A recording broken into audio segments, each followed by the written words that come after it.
Hey, what's going on everyone? This is Deaddrop, and today I'm going to be bringing you a video talking about how to improve your accuracy with the mouse and keyboard, or not just your accuracy, but your overall comfort with the mouse and keyboard, right? So the game that you're looking at here is Quake Live. I know it's not the prettiest game. It's actually really old, but it's on Steam. It's also pretty dead, so there's that. But the reason why this game is on screen is because I believe that this is the #1 game that you should be playing if you're trying to improve your accuracy.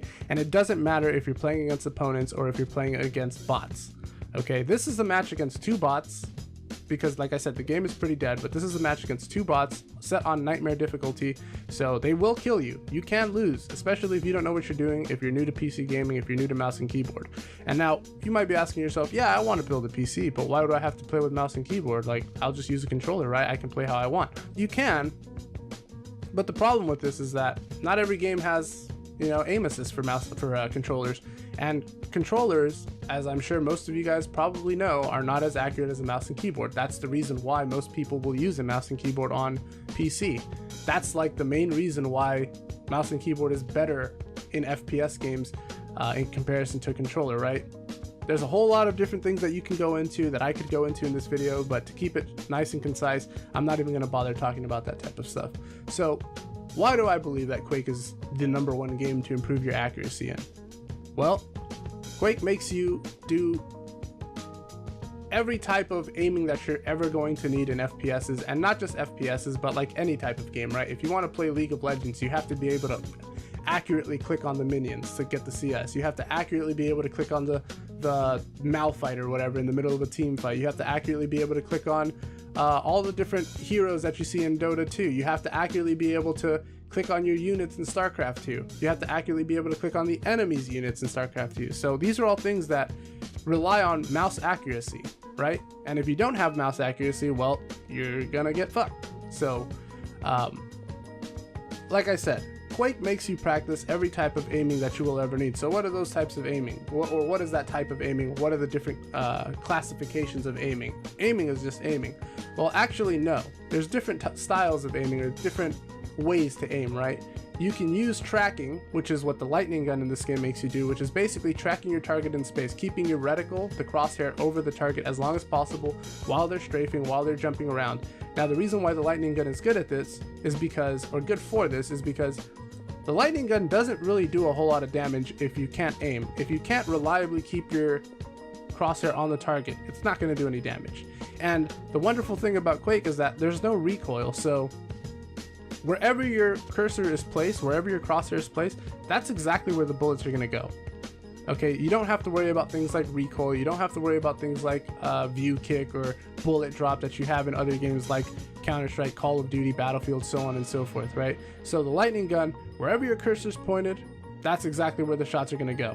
And if you can't track your target, it doesn't matter if you snuck up on them. It doesn't matter if, you have a better angle on them. You're probably going to miss your shot if you can't control your mouse. If they're running around, they're going to outgun you, right? So lightning gun is #1 most important gun to use in this game. #2, in my opinion at least, is the railgun. And why is the railgun important? You can think of the railgun as a sniper rifle in this game. It's a one-shot laser beam that, again, goes exactly where you place your cursor. Now, the bullet does have some travel time, so you might have to lead your shots in some situations, but ideally you want to be able to snap onto the target as quickly as possible and fire. Whether they're in midair, whether they're right in front of you, whether they're on the other side of the map, you got to be able to snap onto the target, take the shot, or if you have the angle, have the reflexes to actually take the shot when they cross your crosshairs, right? And you can think of this as like a sniper rifle, like I said, in modern military shooters. Think of it like a no-scope, right? Now, no-scopes in most games are not very accurate, but in this game, since there is no, real ADS, you can zoom the camera in. It basically functions the same way, but the projectile is 100% accurate. Now, the third most important weapon I believe that you should be using is the rocket launcher. Now, why is the rocket launcher important? Well, let's say you want to play Overwatch. Well, there's a character in Overwatch called Pharah, right? And Pharah uses a rocket launcher. And so the rocket launcher will teach you how to lead your shots. If you want to play Battlefield as a sniper, you got to be able to lead your shots, right? If you're at a specific distance and you see the enemy running off in the distance, you got to be able to lead your shot because there's things like bullet drop and travel time in Battlefield, right? So again, it's the same thing, and this game will teach you how to do all of those things at once without having to worry about game-specific mechanics like recoil in CSGO, or first bullet inaccuracy in CSGO, or bullet drop in Battlefield, or view kick in Call of Duty, and all of these types of things. The most fundamental aspects of aiming is what you'll learn by playing this game and by practicing. Another reason why I feel like this game is important is because how intensive it is on your left hand when it comes to movement. Movement is incredibly important in any FPS that you'll ever play. Yes, some games are less movement intensive or less movement oriented, but at the end of the day, you still have to be able to traverse the map without any problems. You don't want your left hand cramping up or doing this crazy like arthritic hand gesture, right? You want to be able to move around the map, move your character around as fluidly as possible without any hiccups.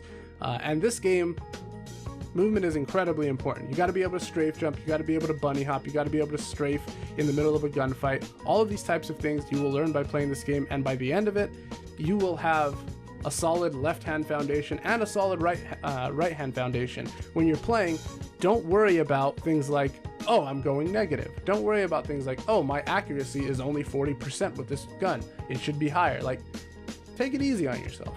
Just get comfortable with what you're doing, and once you feel comfortable, once you're consistently at least winning against the bots, then you can start slowly increasing the challenges that you set for yourself, right? Or the goals that you set for yourself. So you could say, I want to get 60% accuracy with a lightning gun to improve your tracking. So that way when you go and you play a game like, let's say, I don't know, Call of Duty, when you have to hip fire somebody, it's not as big of a deal. Now granted, I mean, hip firing in Call of Duty is pretty accurate.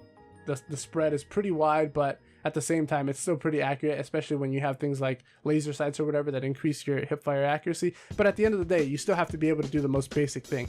And the reason why I don't recommend other games like Counter-Strike or whatever is because while you're learning how to aim, right, while you're learning how to track your target and all of these types of different things, you're also having to account for things like recoil.